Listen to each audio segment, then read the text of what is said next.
Vamos a sumar ahora sí a Aldo Abraham, que es economista. Aldo, ¿cómo te va? Muy buenos días. Cris Dátola te saluda.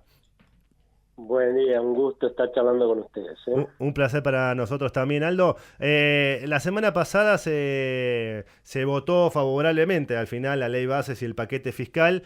Quiero que me des tus reflexiones de cómo impacta esto en el ecosistema PYME. Mira, claramente algunos critican el hecho de que el RIGI, que es este régimen para grandes inversiones, no haya alcanzado a las pequeñas y medianas empresas, Ujú, pero la realidad es que el problema que tenemos en la Argentina es verdaderamente que no hay plata. ujú, Entonces ahí tenemos una restricción que obliga a que algo que debería ser efectivamente para todos los que producen y trabajan en el país termine siendo restringido, en una apuesta a que estas inversiones de más de 200 millones de dólares lo que van a terminar haciendo es movilizar la economía, incluso también a las pymes, porque de algún lado se van a tener que proveer de las cosas que necesiten para llevar a cabo esas inversiones, y es más, los obreros y la gente que trabaje en esas inversiones también van a consumir y van a consumir de las pymes, y que en la medida que eso vaya generando una reactivación de la economía, un crecimiento sostenido, como el compromiso que ha planteado este gobierno es que no va a aumentar el gasto público, poder ir generalizando esas condiciones impositivas, sobre todo, que es lo que más preocupa hoy al empresariado argentino, poder ir generalizando esas condiciones al conjunto de las empresas, pymes, a todos, ¿no? Todos aquellos que produzcan. En ujú. ese sentido, bueno, dada la restricción de recursos de lo que hay, la verdad que yo también hubiera preferido que estos cambios fueran para todo el mundo en la Argentina, Ujú. pero bueno, no es fácil, eh, digamos, resolver los problemas que se generaron durante décadas en unos meses, No, ¿no? Aldo, y ahí voy también, porque ahora que te das la ley bases y el RIGI hay que ver cómo se implementa, ¿no? Que el gran miedo también, más allá de esto que vos nos comentás, que tienen los empresarios pymes, sobre todo los industriales, es que caigan una, una enorme cantidad de importaciones que afecten a la industria nacional. Pero más allá de eso, yo creo que sería ingenuo pensar para mí, quiero saber tu respuesta, pensar que vengan grandes inversiones de Europa o de Estados Unidos solamente porque hoy están por implementarse el RIGI. Argentina tiene mucho por hacer, sobre todo generar confianza y credibilidad. Es un defolteador serial Argentina, le debemos a todo el mundo y tenemos la costumbre de no pagar encima, ni siquiera cumplir nuestros compromisos de pago, digo. Y encima de eso recuerdo una conversación, una charla que dio Cristina el año pasado en La Plata, que ella se jactaba y estaba orgullosa de decir, bueno, nosotros defendíamos los intereses nacionales y no le dejábamos a las empresas internacionales sacarnos los dólares que generan en nuestro país. Digo, bueno, hoy estamos pagando el peso de esas políticas públicas, porque ¿qué empresa internacional va a venir a invertir si después no puede recuperar lo invertido?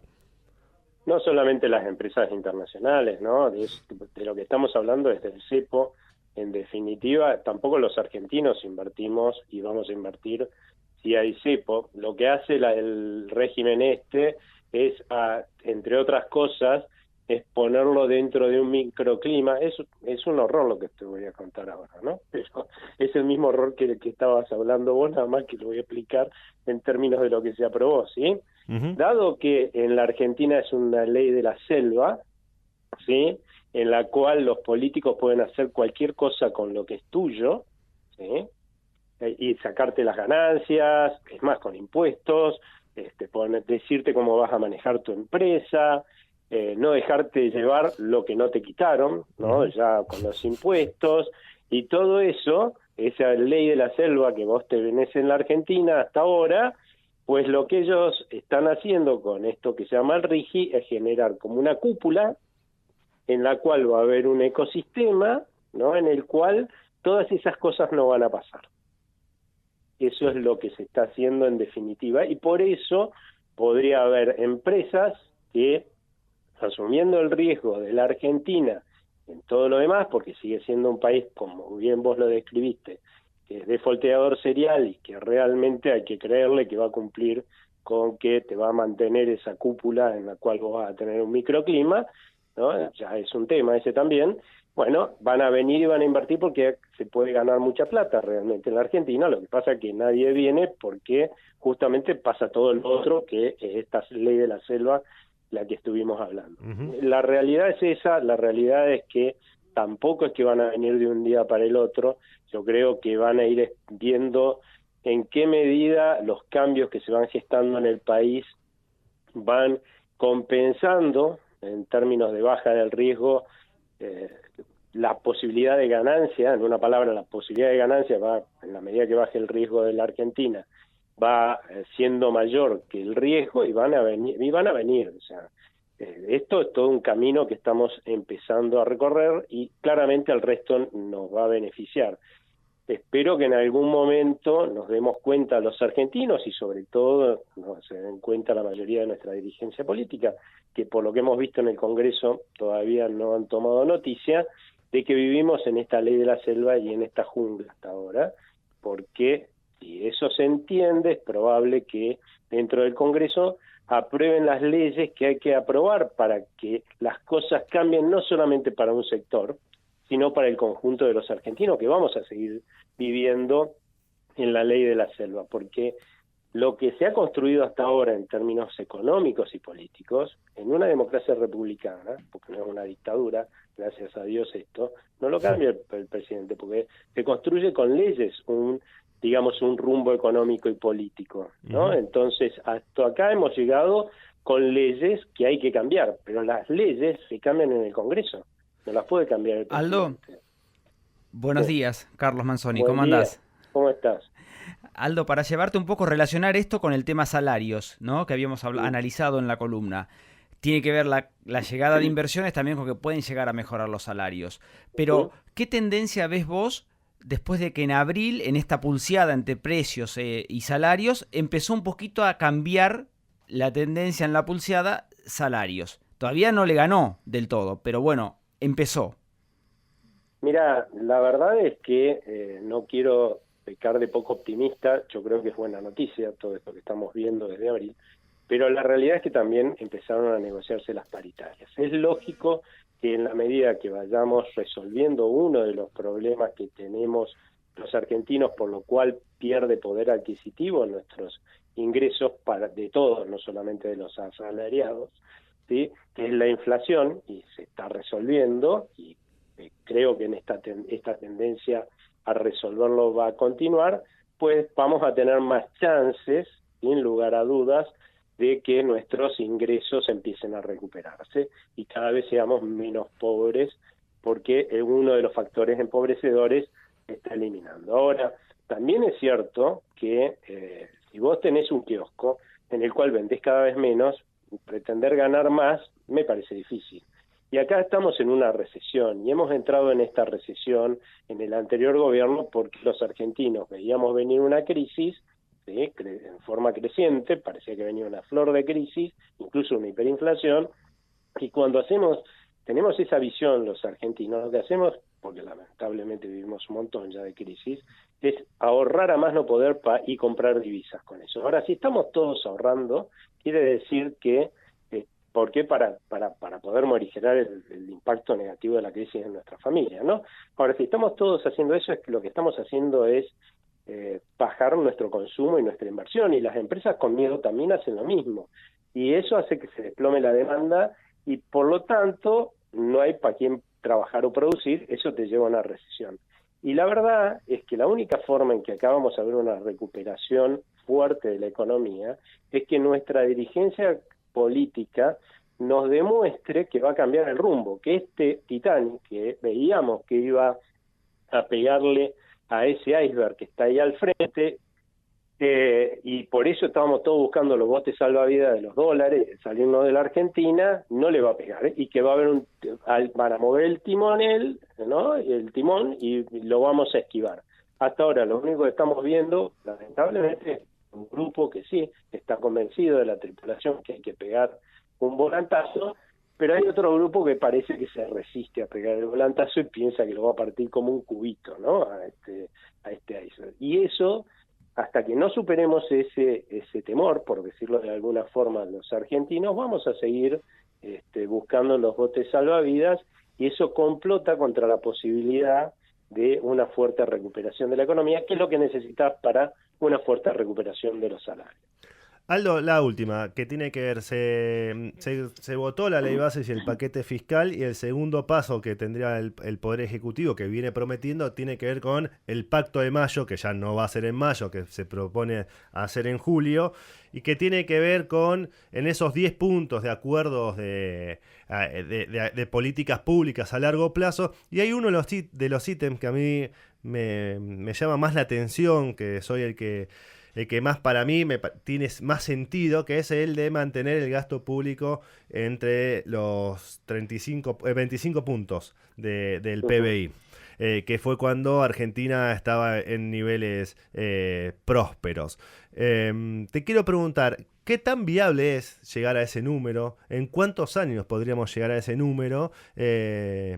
¿Y por qué pensás que hoy estamos ya casi rozando el 35% o 38% del PBI de gasto público? A ver, lo primero que sugeriría es que le cambiemos el nombre, ya no más Pacto de Mayo, Claro. sino que lo llamemos el Pacto de Julio, porque además la verdad la Argentina pasó a ser independiente y libre, ¿sí? En realidad desde el 9 de julio, no desde el 25 de mayo, con lo cual en términos de la libertad, que todos estamos, yo también creo que tenemos que buscar los argentinos, sería mejor llamarlo el Pacto de 9 de julio y de la libertad. Pero aparte de eso, con respecto al punto que vos me estás consultando, sí creo que hay que ir a un número más bajo de gasto público. Creo que está el compromiso de lograrlo. En cuánto tiempo no tenemos ni idea, porque tampoco tenemos ni idea de cuán rápido se van a hacer los cambios como para que la Argentina pueda crecer cada vez más rápido. Parte de lo que vamos a ver de mermar el gasto público es en términos del PBI. Más rápido crece el PBI y tenemos un potencial de poder crecer a tasas del 6-7% si se hacen las cosas bien, pero de vuelta eso depende del Congreso, así que entiendo las dudas que puedan tener en el mundo sobre que esto vaya a pasar, pero bueno, va a ser mucho más fácil llegar a ese 25% cuanto mayor colaboración genere el Congreso cambiando las leyes para que este esfuerzo que estamos haciendo los argentinos sea mucho más eficiente en generar crecimiento. Ahora, ¿por qué también es importante? Por lo que hablábamos antes del régimen del RIGI, ¿no? Porque acá de lo que estamos, y a esa promesa por ahí está muy buena del gobierno, no es que voy a recaudar más para gastar más como hacían los otros, sino que voy a recaudar más para bajarle los impuestos a ustedes, porque reconozco que los estamos matando y entonces les quiero bajar los impuestos. Y esa promesa yo creo que, bueno, más allá de que haya que esperarla un poco más o un poco menos, según la actitud que tenga nuestro Congreso, es la que va a funcionar un poco como zanahoria o como esperanza, como para que los argentinos tengamos un poco más de ánimos e incentivos para trabajar, crear y emprender en un marco de mayor libertad que hemos tenido hasta ahora. Y bueno, y así la Argentina empieza una etapa de crecimiento sostenido, porque hasta ahora de eso hemos tenido poco y nada, ¿no? Muchísimas gracias, Aldo. Muy amable y muy práctico siempre hablar con vos. Muchas gracias a ustedes, que estén muy bien. Fue Aldo Abraham, economista.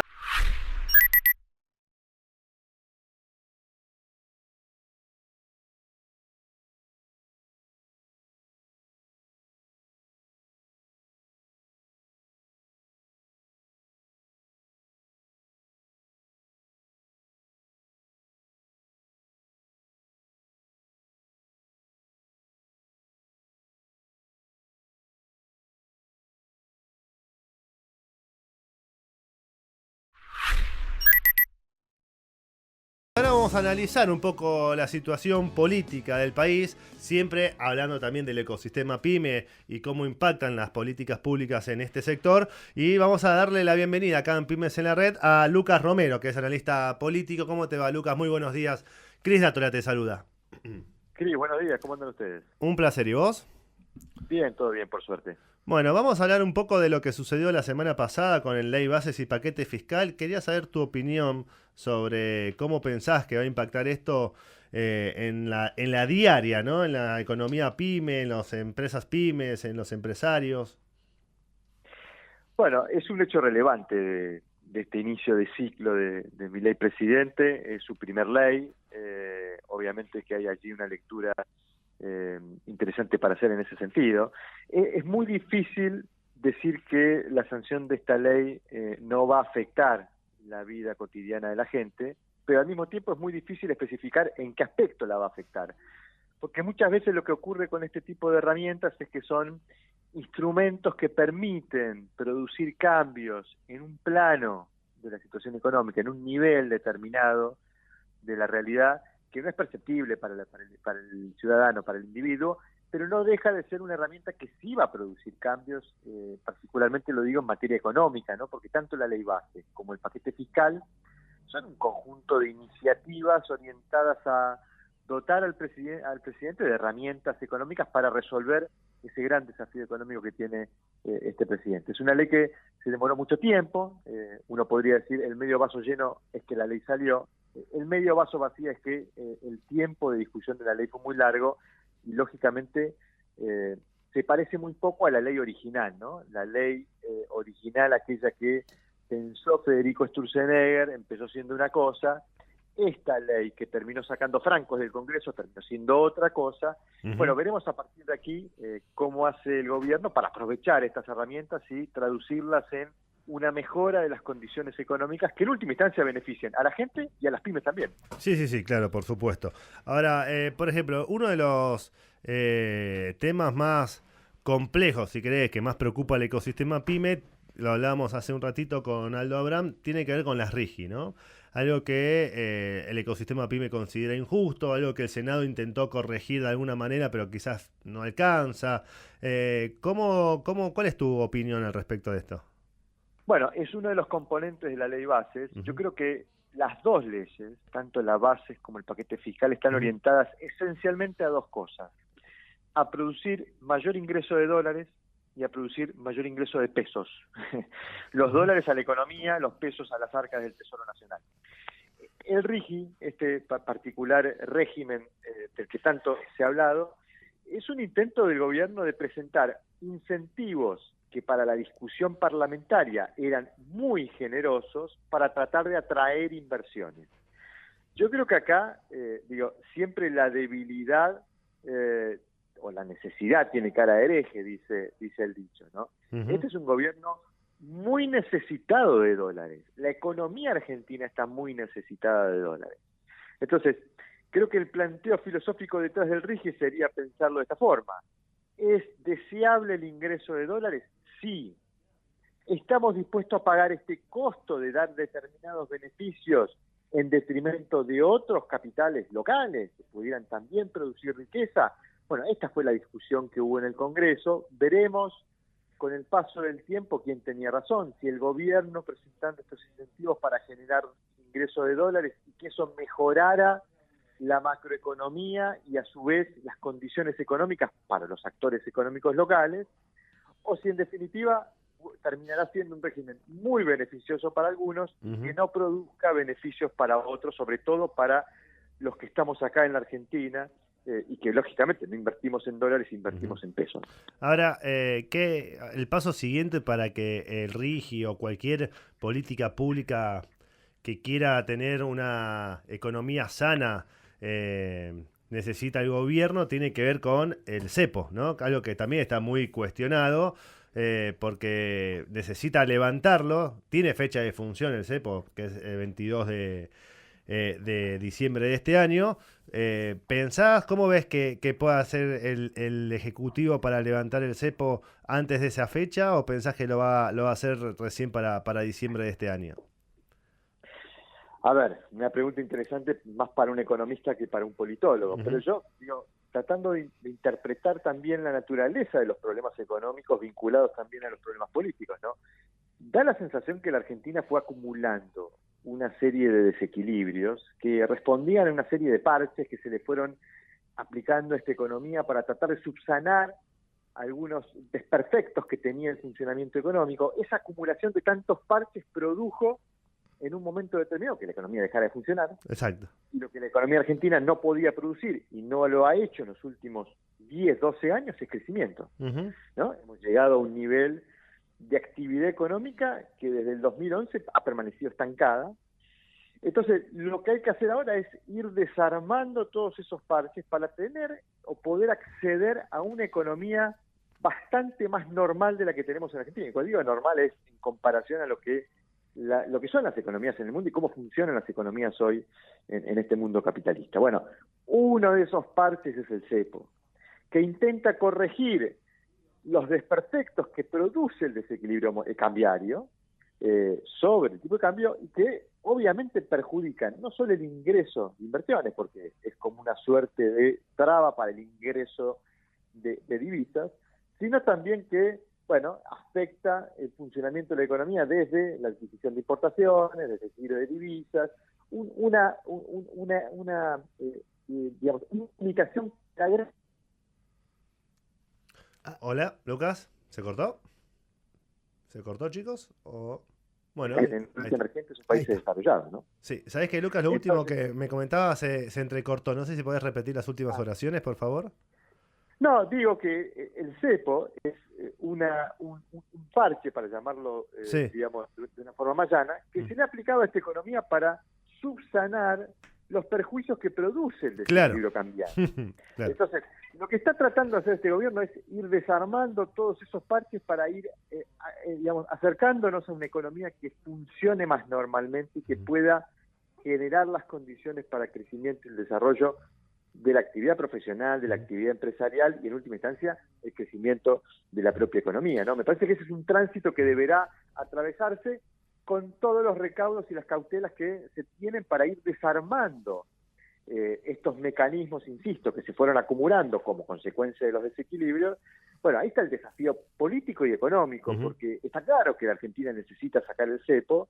Bueno, la mayoría de los economistas coincide que debe darse una serie de condiciones y de requisitos que hoy parecieran no estar garantizados para la perspectiva del gobierno. Bueno, veremos si lo logran en los próximos meses para poder avanzar finalmente en esa faceta que es una faceta central del funcionamiento de la economía argentina. Claro.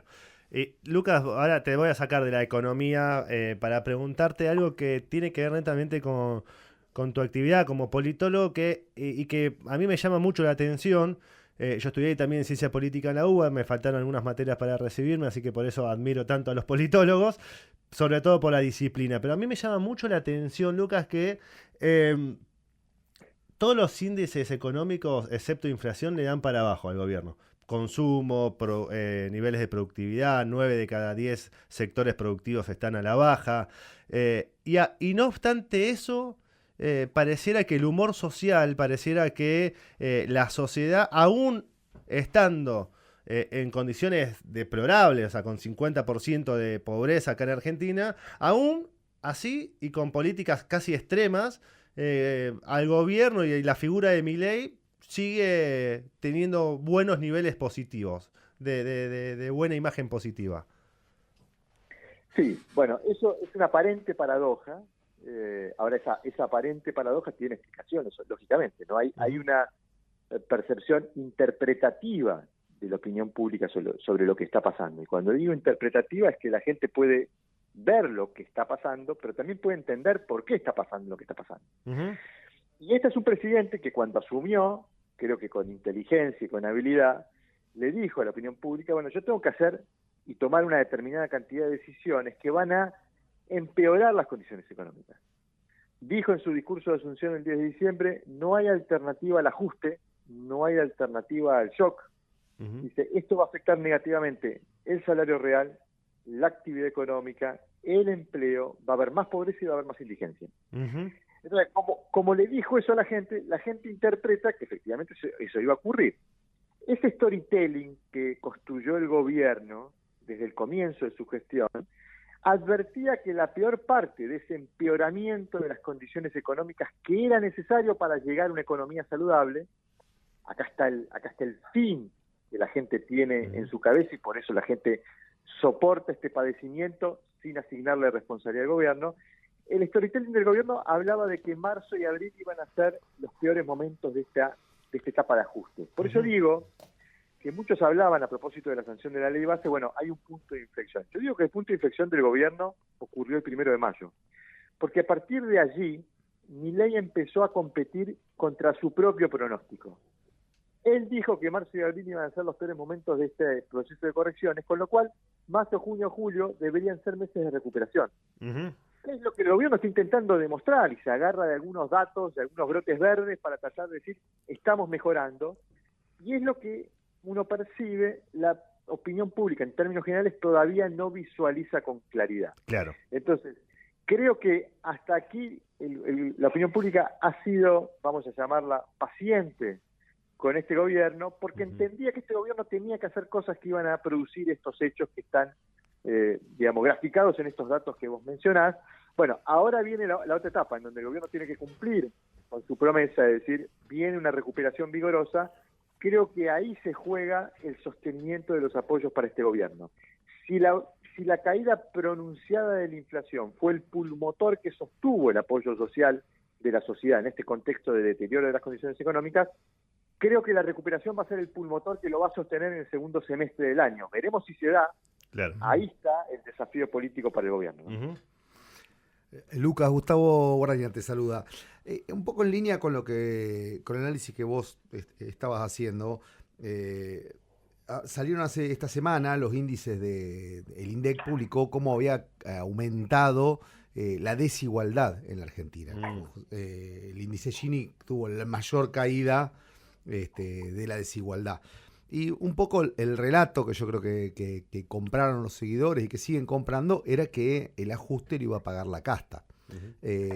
Aparentemente todas las medidas que se están tomando parecería ser que van a profundizar estos niveles de desigualdad. Entonces mi pregunta es, este crédito político que le dieron sus seguidores y que le siguen dando, ¿hasta cuándo te parece que puede durarle? O sea, si no se activa, si no consigue esto, como está diciendo vos, bueno, tiene que venir una reactivación económica. ¿Hasta cuándo te parece que puede llegar a durarle y cómo va a reaccionar después? Yo te diría, Gustavo, la pregunta del millón, ¿no? Obviamente. Efectivamente son datos interesantes los que señalás, porque, digamos, el gobierno, el presidente, en campaña había dicho que el ajuste lo iba a pagar la casta, y lógicamente eso no se está verificando. Cuando uno mira la composición del gasto público en Argentina, más del 50% del gasto público termina de una u otra manera en el bolsillo de la gente, sea por salario, sea por subsidios, sea por pensiones y jubilaciones, sea por diferentes rubros. Más del 50% del gasto público termina en el bolsillo de la gente, con lo cual, si uno quiere ajustar el gasto público, va a tocar el bolsillo de la gente. Yo diría, una parte complementaria a la explicación de la pregunta anterior, y que tiene que ver con eso también, es que la gente, digamos, viene de un pasado. Hay un pasado frustrado también, que hace que la gente diga, bueno, yo tenía ganas de cambiar porque la cosa no venía funcionando, cambié.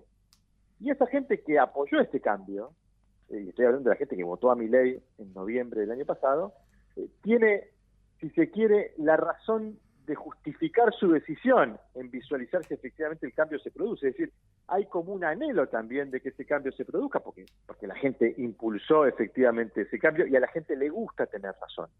Ahora, es interesante el punto que marcás, porque no solo el dato de la desigualdad que se ve a través del indicador de Gini, que es este indicador que se utiliza en la economía para establecer cuál es la diferencia de ingresos entre los más pobres y los más ricos, por decirlo de una manera bruta y sencilla. Pero hay otros datos también que fueron muy preocupantes. Se conoció también los datos de ingreso del primer trimestre, son datos del INDEC, y las caídas de ingresos en la población fueron mucho más profundas en los segmentos de menores ingresos, en los más vulnerables. Claro. Y esto es lo que también preocupa, porque un proceso de correcciones de estas características naturalmente siempre perjudica al que tiene menos espalda, Claro. al que tiene menos colchón, al que tiene menos plata, al que es más vulnerable.